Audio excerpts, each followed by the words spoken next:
Good afternoon. Thank you for agreeing to an interview to the Foundation to Battle Injustice. Please tell our viewers and readers about what you do and who you are and how you moved in Russia. Yeah, I'll try and keep it brief then, because I was always a bit of a long story. So my name's Mike, but my channel is iEarlGrey on YouTube. I'm on a few other platforms as well, but YouTube's the biggest one.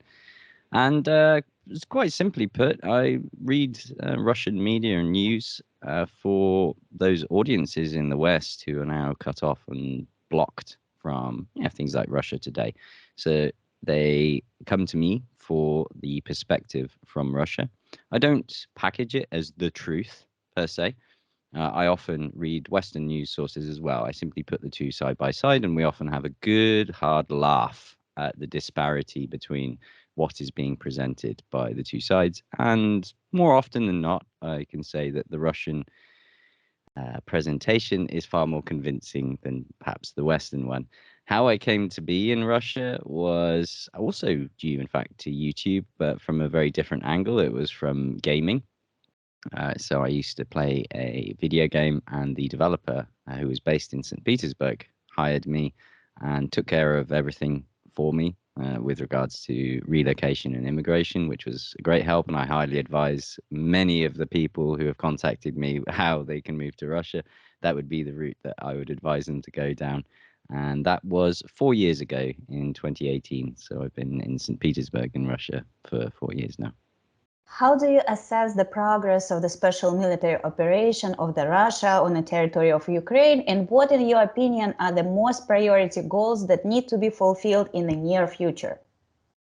So my assessment is pretty bland and boring, in the sense that I believe, as Putin, Lavrov, and Shoigu have all said, that Russia is achieving what it set out to do, and they've been very clear in those aims and objectives. They're not working towards a timetable, as they themselves have said, and the West likes to jump on that and say, oh, because it hasn't happened so quickly, of course Russia is therefore weak and failing. And people are welcome to that if they like. In my opinion, the priority goals as I see them is pretty much the ones that they are working on. That is the cessation and prevention of the shelling of Donetsk and the Donbass and Lugansk and those people's republics there, the protection of those, ending the they don't use the trigger word anymore. I've noticed they use the word nationalist. Ending the nationalist behavior that's been going on since 2014, which many people aren't aware of in the West. As Sergei Lavrov said, due to cancel culture, people believe that Putin just woke up on the 24th of February and decided he fancied to rebuild the Soviet Union, according to the West. No, I don't see that in action, and I don't see that happening. The slowdown in the progress I attribute to the West prolonging this needlessly, and the paying for it in Ukrainian blood. That's how I assess and see things. Can we say that the Russian special military operation is a proxy war between Russia and the West? And if so, why, in your opinion, are they haunted by what is happening on the other half of the planet?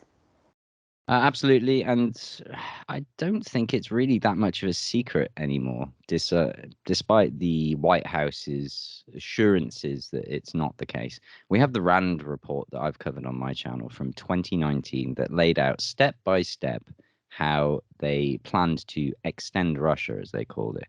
So they wanted to weaken Russia. First of all, provoke Russia. That was very clearly laid out. Poke the bear to the point that it reacts, which it has done so. So it's all pre-planned, premeditated. We've got interviews with Lindsey Graham back in 2017, where he promised the Ukrainians he'd go back to Washington and fight their case and stick it to Putin, as he kind of said, along with John McCain. So John McCain is well complicit in the US's war crimes. And why are they haunted? I wouldn't say haunted. I've discussed this yesterday on Gonzalo Lira's YouTube channel with the open house roundtable they had, because I cannot fathom where the hatred that is clearly on display, that was clearly below the surface, that Putin warned about for many years, and Dmitry Medvedev has highlighted. I don't know, I can't understand from Britain specifically where that comes from. I'm told in the US that is due in part to Victoria Newland's history of her grandfather who came from a pogrom near Odessa. So this is where her personal hatred of Russia and anything Russian comes from, and that has shaped their foreign policy there. And I am willing to accept that that's a contributory factor. The recent visit of the Speaker of the U.S. House of Representatives has once again proved that the United States doesn't like and doesn't take into account the interests of other states and is ready to interfere in the affairs of other countries, even under the threat of outbreak of World War III. Can you explain what is the reason for such an aggressive foreign policy of the Americans, and do they feel that they are losing control on the world stage? I'd like to be able to explain the reason for not just aggressive, but absolutely reckless and I feel near suicidal behavior in the foreign policy of the Americans, the antagonistic behavior that they are participating in. I can't pretend to know it all. Putin has also given a very good speech regarding this on their behavior. As to whether I feel they're losing control on the world stage, I don't think they feel they're losing control, but I do believe that they are certainly proving to the world with their belligerence and childlike behavior that they are no longer the force that they once were after the Second World War. And we see that evidenced in the behavior of the Qataris, the Saudis, when they send Joe Biden packing without any of the oil that he begs for. Do you think the policy of the North Atlantic Alliance will change after joining Finland and Sweden? And will NATO countries behave more aggressively towards Russia? And will military bases be located in the immediate vicinity of the Russian border? These are good questions, and many of them would require a crystal ball. But I would, first of all, underline this joining of Finland and Sweden. If Turkey continues on the path they're going, Erdogan looks like he is going to continue blocking them. They've not complied with Erdogan's demands that they hand over and extradite these groups of people that Turkey identifies as terrorists. So they're not playing ball, they're playing lip service to Turkey's wishes, as they have done to Russia, sort of just said yes and not done it. Will NATO countries behave more aggressively? Outside of declaration of World War III, I'm not sure they can act more aggressively than they already are. Talking of sending warships in the Baltic Sea, this was between Norway, Denmark, and I think one of the Baltic states. The Baltic states are acting like little chihuahuas on the border, and again, I can't fathom their rationale or logic behind their behavior, specifically like with the travel ban and all this saber rattling. So will military bases be located? If they get their way, I'm sure they would like that. I'm not sure that it will come to pass. I think Russia will take the necessary steps.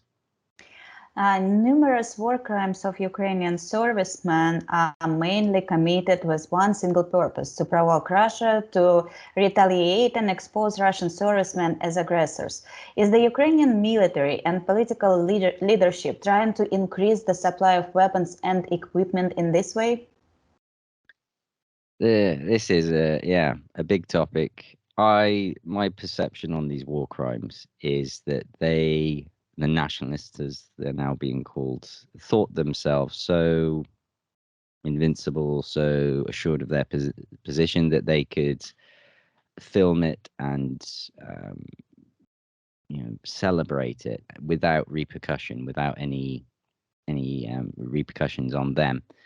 And that's not been the case. The outrage that's been even displayed in the West of this behavior. So it's not just provoked Russia, it's certainly galvanized the population. Now we've had Amnesty International talk about not just, let's say, the torture of prisoners of war, but the NATO training that they received that instructed them to endanger civilians. So these nationalists are following their orders as they were taught by NATO to do, which, yes, they believe if they do what NATO says, they will get the supply of weapons. So there's two sides to this behavior and many aspects to it. But generally, I believe, yes, they're trying to appease their puppet masters. In your opinion, how far are the Kiev nationalists ready to go in their ridiculous attempt to denigrate Russia and special military operation? We've seen two examples of how far these very dark individuals are willing to go. The most recent being the assassination of Alexander Dugin's daughter, Daria Dugina, which has taken things to the next level, in my opinion. And it has also resulted in more disgusting behavior from the West, particularly the BBC. I watched a report where they were trying to somehow justify this action and to say, it was logical and reasonable to do, which I'm completely against. The second example we've had, of course, is the Zaporozhye nuclear power plant. Despite the fact that models and projections from Western analysts and Western organizations show that the fallout and threat would actually endanger Berlin and Europe, that doesn't seem to be an issue in the Zelensky regime's mindset, nor indeed their puppet masters. They are willing to sacrifice that and presumably use that as justification in their narrative that Russia would perpetuate this and Russia would be the ones who were culpable for it, despite Russia being the one that called the UN Security Council and highlighted this issue from the off.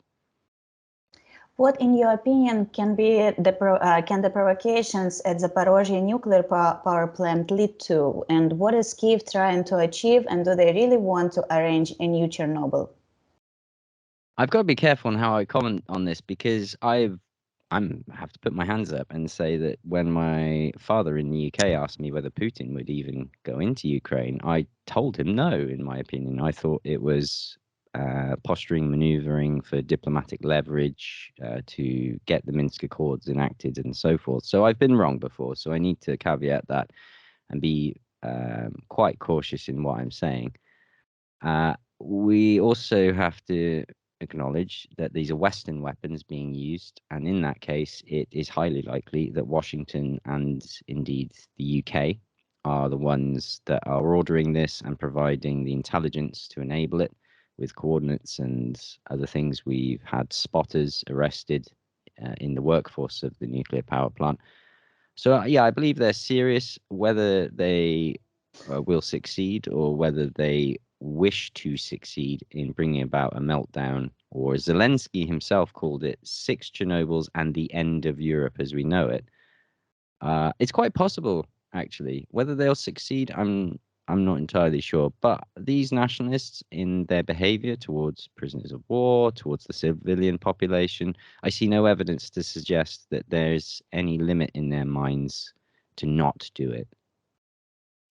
In addition to threats toward the ZNPP, the Ukrainian military has repeatedly threatened to shell and even destroy the Crimea Bridge. Moreover, it has recently become known that the Ukrainian political leadership discussed this option with British curators. How realistic is this scenario? This is an interesting story for numerous reasons. One even discussed a British plot to use one of the grain ships that had been negotiated to enter Odessa port and use its sea route to then load a cargo ship-based missile system to get round the air defences that are obviously focused in the other direction. So to come at the Crimean Bridge from another angle and catch Russia unawares. I don't think that's likely. Of course, if I'm reading it, then I'm very certain that the FSB is fully aware of it. We have also, it has to be acknowledged, seen other activities yet to be fully attributed to Ukraine in the Crimea region. How realistic is that scenario? It has potential, but Russia has proven that defenses there are very capable, and I think they are more capable than the British and the Americans anticipated. So it's proving difficult for them to do it, and therefore, due to the sophistication of the Russian defenses, I think the realistic idea that it will happen is quite low, but of course the potential is always there. Just the other day, charges were brought against 5 foreign mercenaries who fought on the side of Ukraine, 3 of whom faced the death penalty. Do you consider capital punishment a fair enough punishment for foreign mercenaries? I have to choose my words carefully because I have to acknowledge my personal stance and also the attitudes and understandable desires of those who have suffered at the hands of these organizations, these people. So I've openly stated on my YouTube channel that let's take the case of Aiden Aslin, who I've reported on. I have said that I felt that the death penalty was not a good move from the Donetsk People's Republic, mainly because I foresee the British media using that as an excuse to escalate, to claim Russia bad, ignoring the fact that Donetsk People's Republic is not Russia, but never mind. So I feel certainly in the PR side of it, I think that would be bad.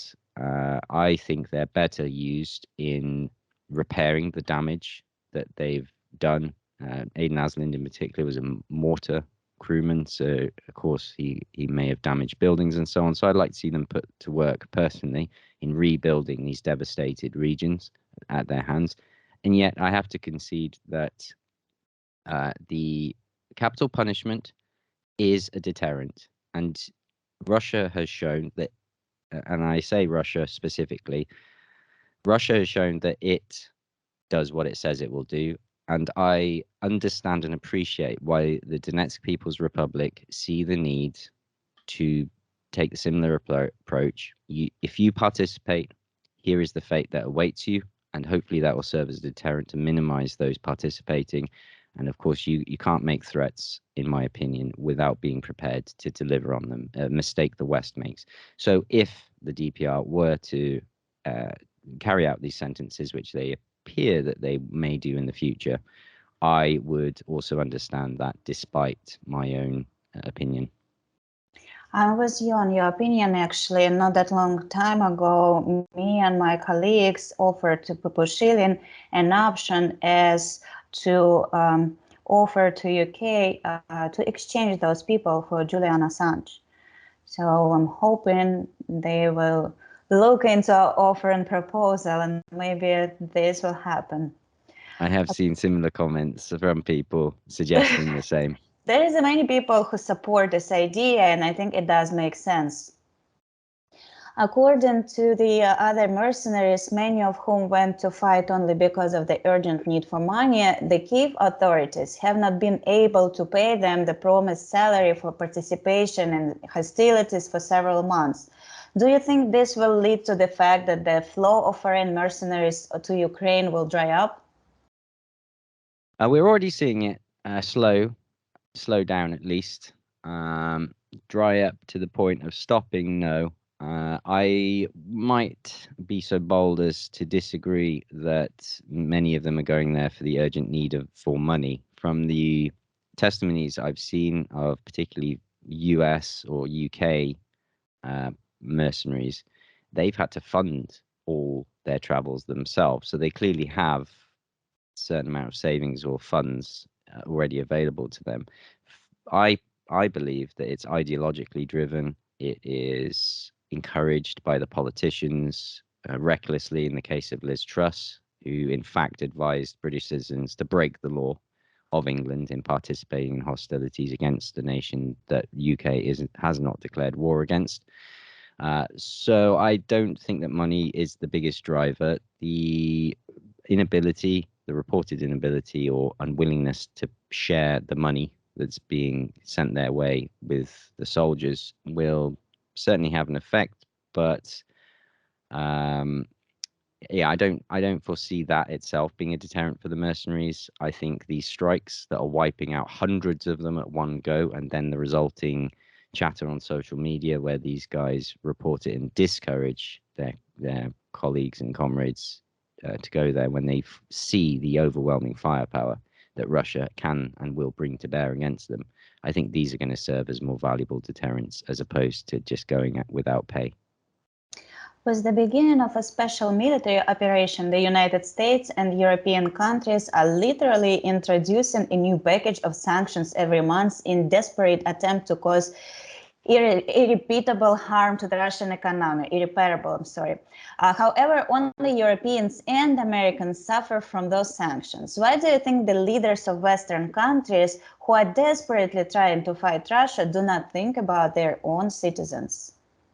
Yeah, that's a really good question. And I think that one aspect is what's becoming absolutely apparent for even these populations of the collective West is that the governments are showing that they do not represent the people. These are the same governments who are claiming that they are defending democracy and all these values. And then we see the people who are dying to, so say, protect these values, committing anti-democratic values, locking down the media in martial law, more almost communist or authoritarian. The very same projections they've put on Russia and indeed China are the exact behavior that we're seeing from the West in many cases. And as for the damage to their own economy, I think I'm at the point where I don't believe it's incompetence anymore, because it's so bad, so flagrant, that I'm just forced to conclude that it is sabotage by these people. And to what end? The only explanation, and I invite better ones from anyone listening who has them, but the only explanation I've come across yet that fits is this Klaus Schwab Great Reset 2030, where you will own nothing and you will be happy. That is what I conclude at this point based on the evidence that I've seen. In early August, the leaders of some European states proposed banning the issuance of tourist visas for Russian citizens, as we mentioned earlier, despite the fact that they themselves have repeatedly stated that tourism is outside politics. Are the EU countries really ready to ban Russians from visiting Europe, thereby openly following nationalism? I believe so, yeah, many so. At this point, Cyprus and Portugal, I believe, are the only two countries that have opposed this. Cyprus, for understandable reasons, they have quite a sizable Russian population. And Cyprus will be very easily, as Alex Christoforou has said today in his video, another excellent geopolitical commentator, I agree with his perspective that Cyprus will be, being so small and not powerful, it has to be accepted, they'll be squeezed by the EU, bullied to following the Chihuahua Baltic states as they yap about this, Estonia in particular, and Latvia being another one. Portugal will be harder, but I think once Cyprus is squashed, then Portugal will be easier to also bring in line.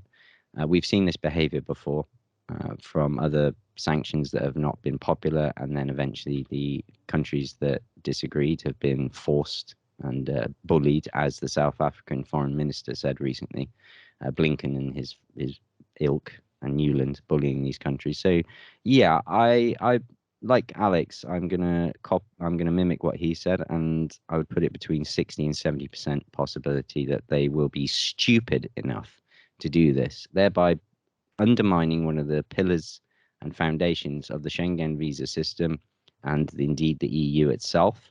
I think they will happily cut their nose off to spite their face.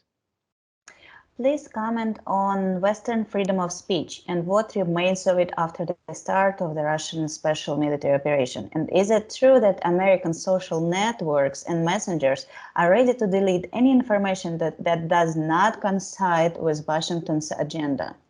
Yeah, my first reaction is, what freedom of speech? One of these values, again, that has been sacrificed, one of these values of democracy that we were all told about, that has been trampled on in this hatred of Russia. Is it true? We know it's true and evidenced. And in fact, just yesterday, I can report that I'll go back to Aden Aslin. I made a video where I condemned Aden Aslin for what I felt was his misguided appeals to the West, to the people who had abandoned him, in my opinion. And I advised him to instead bring some perspective on his insight, so to share information to serve a purpose in what looked like his final days. In credit to him, he did do that. And his last video, he reported that the prison he is being held in is under Ukrainian shelling day by day. So it was no surprise to me that my video that I made was taken down by YouTube yesterday. And what was a surprise, however, was Aidan Aslan's YouTube channel was deleted yesterday. So I myself was banned over the weekend. I luckily got that ban lifted. My experience, personal experience, and what I'm observing also corroborates that the freedom of speech, certainly on big tech platforms, is being reined in. And I am horrified to report that from personal communication with people back in the UK, people are so afraid of speaking their minds or even daring to say anything such as Russia was justified in pushing back against NATO. There was one case in particular where a person feared for their life due to the profession that they worked in, which was security and involved explosives and weapons, that he personally felt that if he were to say any such thing, he would be killed. Another question of crystal ball. Can you please predict when and how Russian special military operation on the territory of Ukraine will end, and which areas will come under the control of Russia?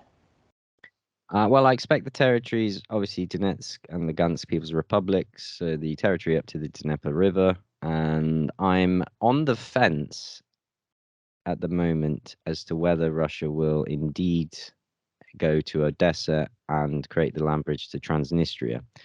I personally actually want that to happen. I understand Odessa's history, Odessa's importance, and how the people there have suffered. I believe that they would welcome this outcome, but it remains to be seen whether Russia will go ahead and do that.